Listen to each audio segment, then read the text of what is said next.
So today we're talking about the Eightfold Path in our journey of Buddhism by numbers.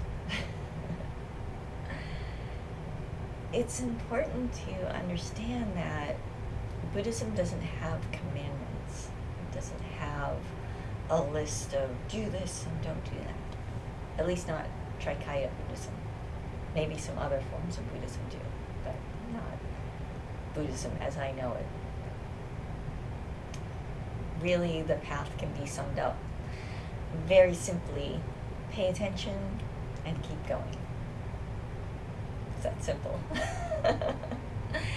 But because our minds are so conditioned to be grasping and clinging and always be trying to manipulate this world and everyone in it, it's helpful to look at these guidelines that have been provided by the Buddha Shakyamuni and by many other Buddhist masters throughout the years. So we have this wonderful structure called the Eightfold Path. And unlike a pathway as we normally think of it, as a place to go from point A to B, where it's very linear, like you have to go in these steps, the Eightfold Path is actually a circle. I was going to make a cool graphic for you, but it did not happen. So sometimes you see it illustrated as the Dharma wheel, where it has 8 spokes, and each one of the spokes is an aspect of the path.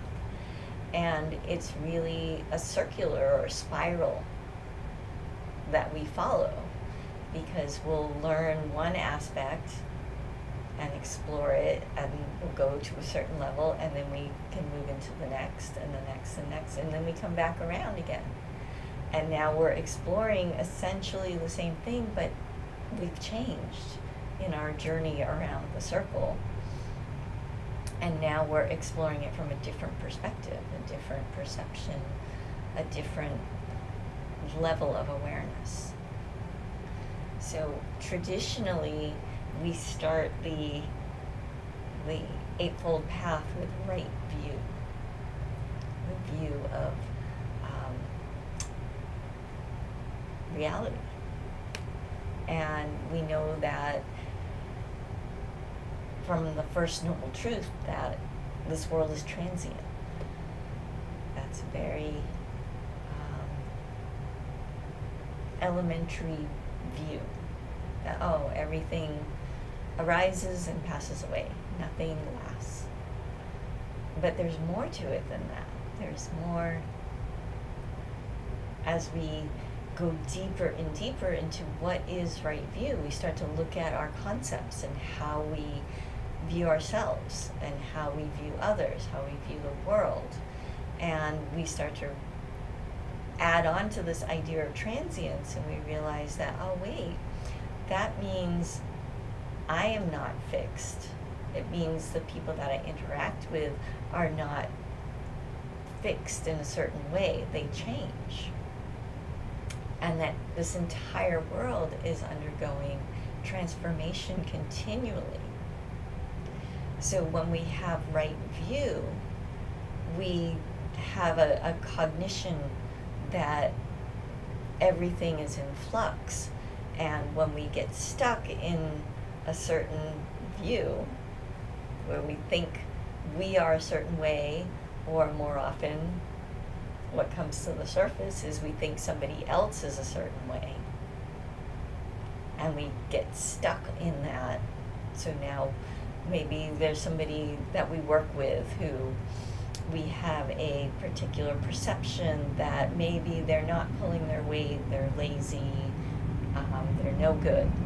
And so every time we interact with them, we're projecting this view that they're not how we think they should be. That they're lazy, they're no good. And so naturally we start treating them like that. But if we had right view, we would be able to walk in and interact with that person and see them fresh. we would have no idea who they are, how they are, or what they're going to do.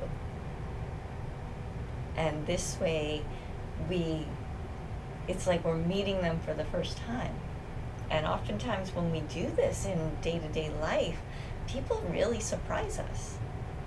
Because we might have in the back of our mind, like, oh, I know they're kind of lazy, they're not going to want to do the work.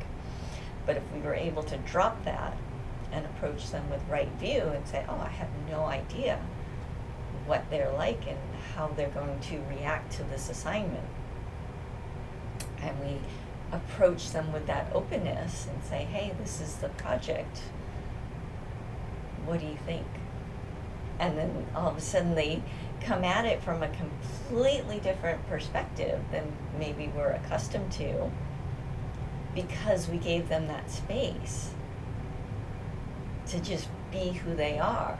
And perhaps they have a completely different way of approaching and working things that is even more effective than the way that you thought it should be.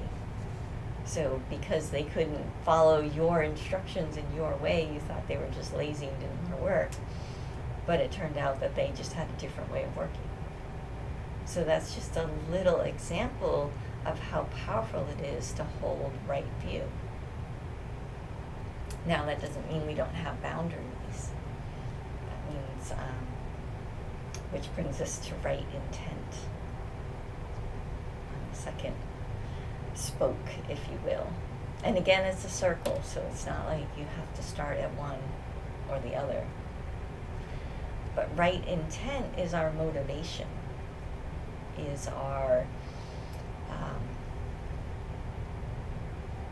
the reason we're doing something in a particular way. So if we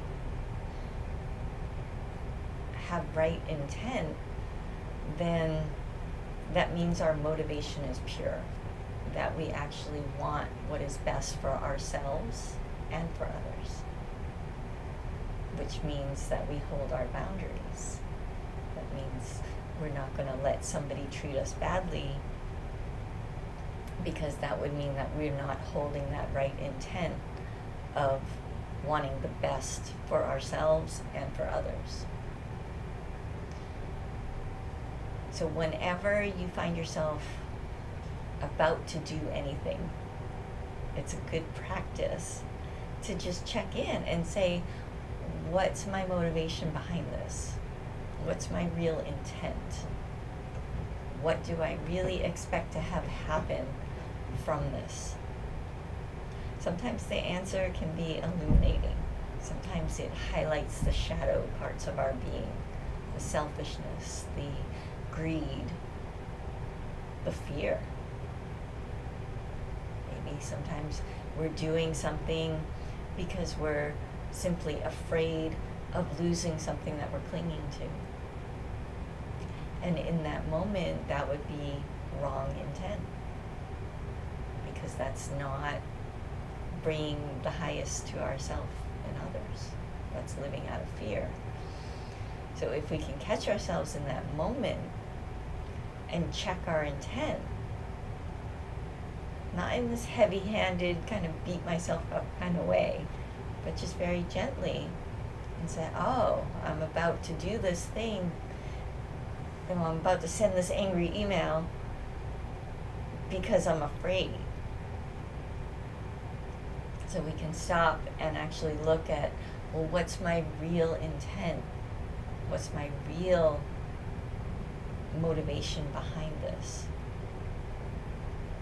And sometimes we find that, oh, we need to do this, but it needs to come from a different way.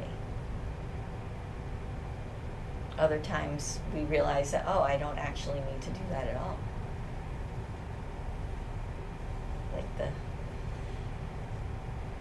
Like so many things that we do in life, we get caught up in just the continual habitual patterns. So this practice of just taking a moment, we don't have to stop everything and go lock ourselves in the closet for 6 hours and grill ourselves what is your intent? it's much more gentle than that. It's just, you're about to do something, you're about to buy, the super sweet treat. So what's my intent? I just want to satisfy a craving? Or does my body really require some sugar right now to balance the chemicals? What's the intent? Or am I just bored and I just want something?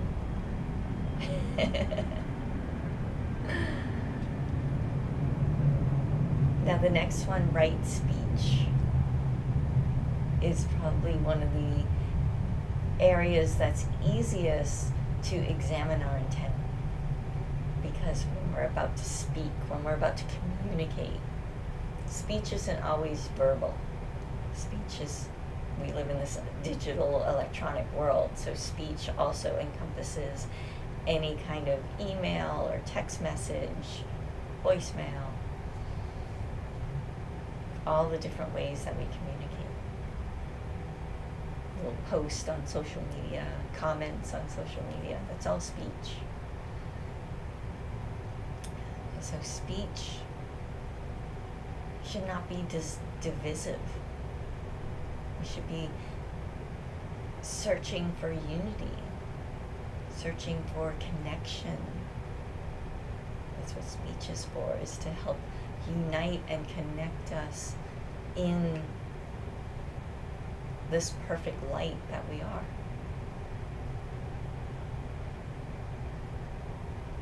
We should be honest with ourselves, with others. Speech also includes the speeches that we hear in our head. Many people have a voice in their head that's constantly criticizing or constantly narrating their life. And if you have a mean narrator, it can make your life really difficult. So we can train that inner narrator to be kind, to practice right speech, to use communication that is actually helpful and beneficial for oneself and all others.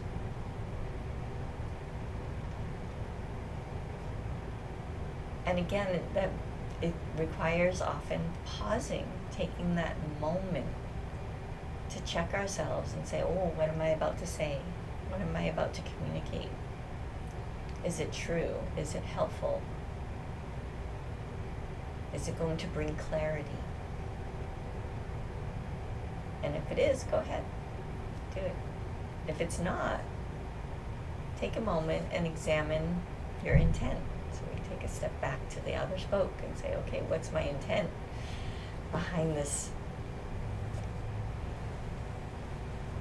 thing I want to communicate that might not be helpful or right? Then we come to right action. These are our actual movements of our body. We want to act from wisdom. That wisdom that everything is impermanent. That action that, again, is beneficial to oneself and others.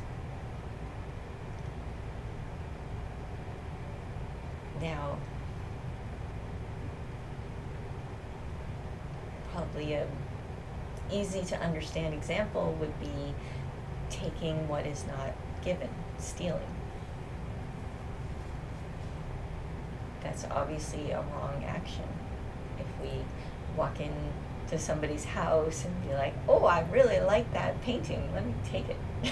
And we just walk out the door with it, we'll probably lose a friend.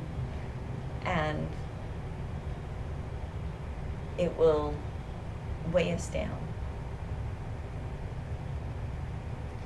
But when we practice right action, we are bringing our intent in tune with the highest and brightest aspects of our being. So if we go back to our example of our supposedly lazy coworker. If we came in and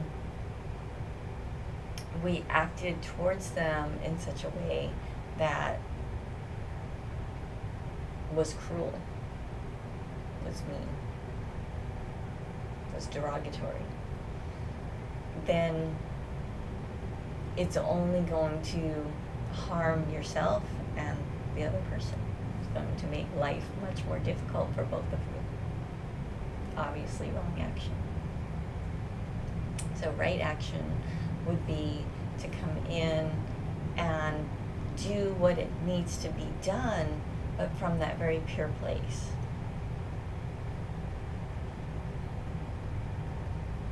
Which brings us now to right livelihood. This can be really challenging in the world that we live in right now, because we live in an age where there is tremendous information available. So we can actually research all the different people that we do business with, all the people that we work for, and we can find out different things. But on the other hand, we all have to make a living. We have to have some kind of livelihood. So we bring our consciousness and our attention to whatever our job is, whether we're a cashier or a CEO or a janitor or an artist, whatever it may be. And we bring that sensibility of wanting the best for oneself and all others, and for this world, to that livelihood. And it can be very challenging, because we need to look at, what are we doing for work? Is this contributing to the betterment of the world, or is it harming the world? If you're making weapons of mass destruction, then I would say you're probably not practicing right livelihood. If you're in a job that's harming other people, that's not right livelihood. So the challenge is to find work that you feel good about, that actually supports this world. And that can mean sometimes looking critically at the company that you're giving your time and energy to. Saying, are they bringing something bright and happy to the world? Because these companies actually live off of our attention, off of our energy.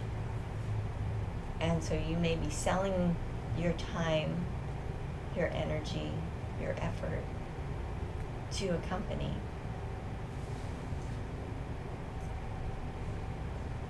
But as a Buddhist practitioner, the guideline is to do it only for those companies that are beneficial.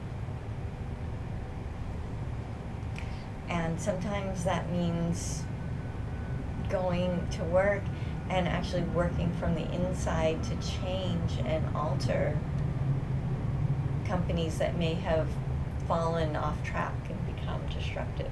Sometimes we have a position or an opportunity that we could actually cause a company to pivot and bring more benefit than harm. So it's not a cut and dry thing of, okay, nope, I can't ever work for that place. Sometimes it is. Like I said, weapons of mass destruction. That's my view. Not so good. But when it's a little more gray, sometimes there is room for you to bring a bright attention to it that actually creates a ripple of change in a company. So right livelihood is sometimes working in this subtle way. which brings us to right effort.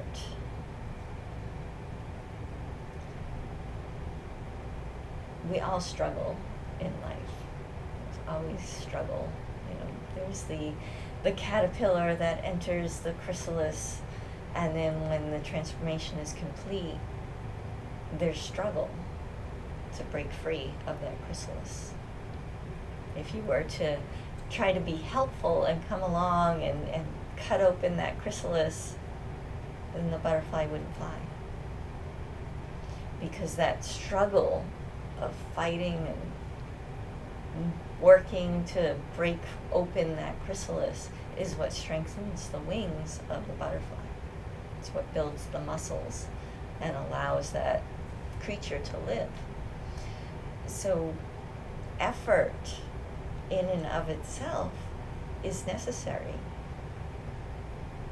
But we want to check in with ourselves and make sure our effort is worthwhile, that it's coming from the right place. Again, it ties into right intent, right view, right action. When we're making this effort to create the life that we want to live, when we're making the effort to bring Dharma to other people,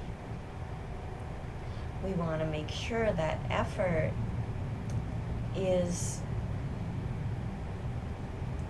one based in the highest motivation, and that it's also the appropriate type of effort. So if we want to bring Dharma to people, we could undertake a great deal of effort to go out and start screaming at people about the Four Noble Truths, yelling at people to meditate, and grabbing people and holding them still. But that's not going to be very effective. That's not going to be helpful. It won't be well received. So that effort, all that energy that we're expending, is detrimental. So when we look at right effort, we want to make sure the energy that we're expending is being done in such a way that it makes sense for the benefit of ourselves and all beings. That's going to bring more light into this world. That's going to allow enlightenment to shine more clearly.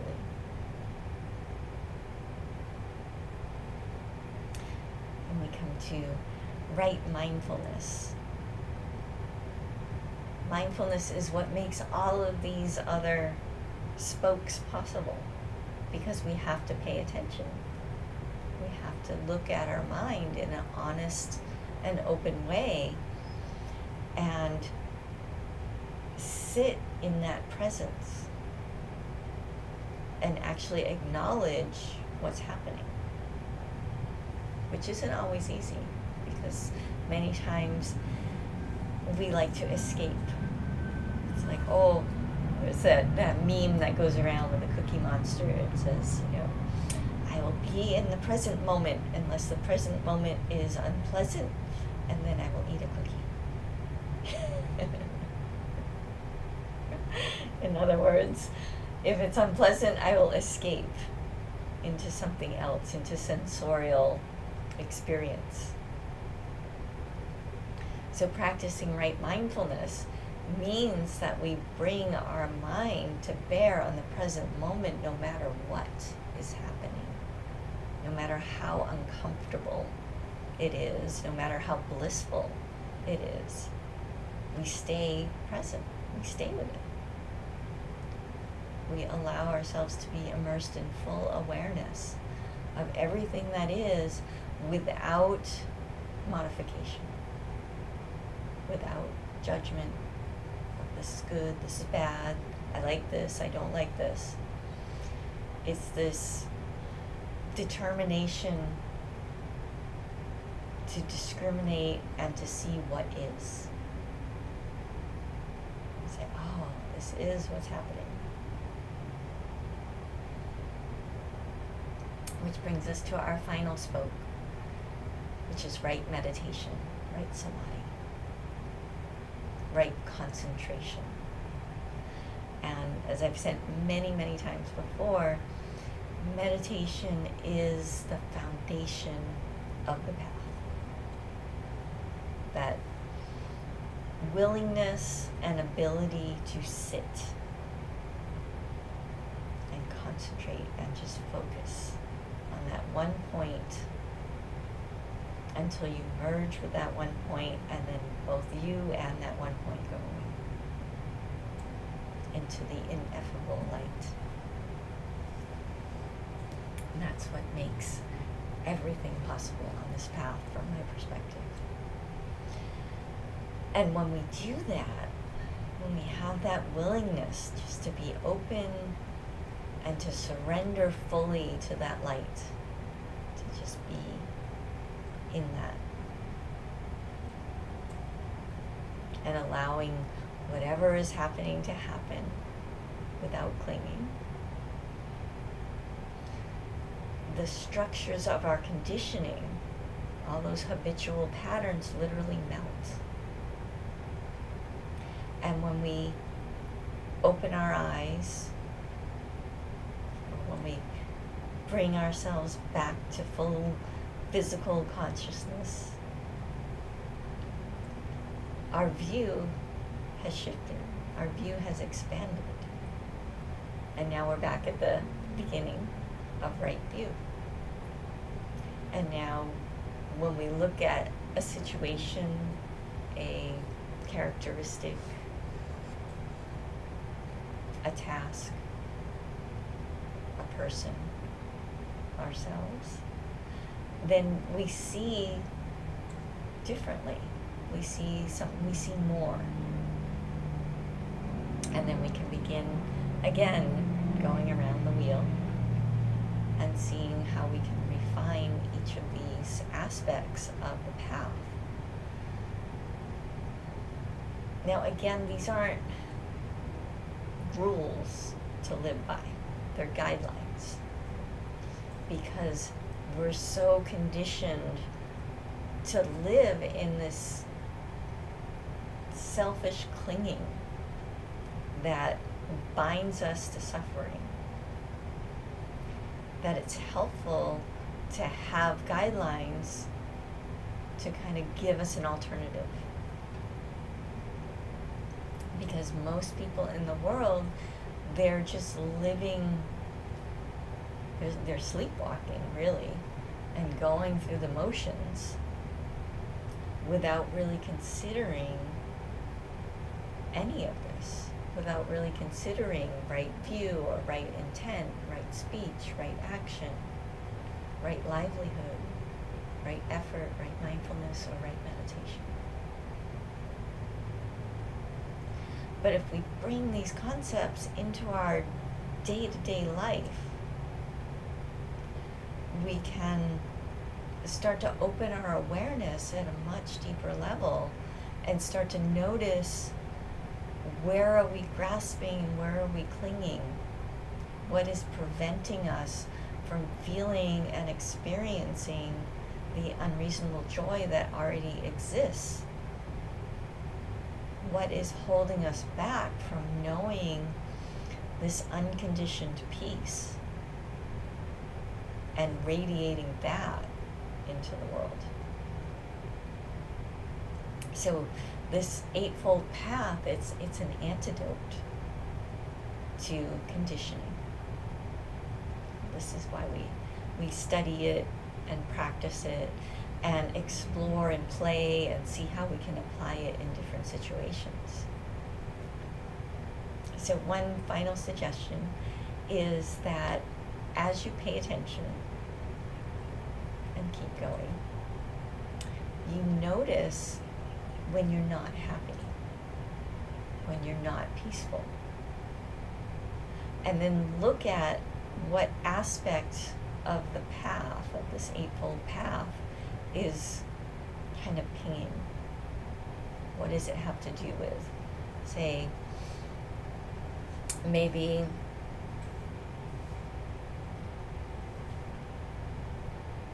you're getting ready for work and just you have this heaviness come over you. Or maybe you have to clean your house and this anger fills you. So in that moment, take a look at the Dharma wheel, the Eightfold Path, and say, okay, well, what's going on? What lights up in this moment that can maybe inform what this heaviness is about? And perhaps you're about to clean your house because you have to, and you're doing it out of wrong intent. Maybe you're just doing it with resentment, doing it out of annoyance, doing it out of, I shouldn't have to do this, entitlement. And so before you pick up a dust cloth, you can stop yourself and say, okay, wait a minute, let me correct my intent. And say, oh, wait, let me intend to clean this house so that it benefits me, so I have a bright and happy place to live, and so it benefits others who might live here or who might visit here.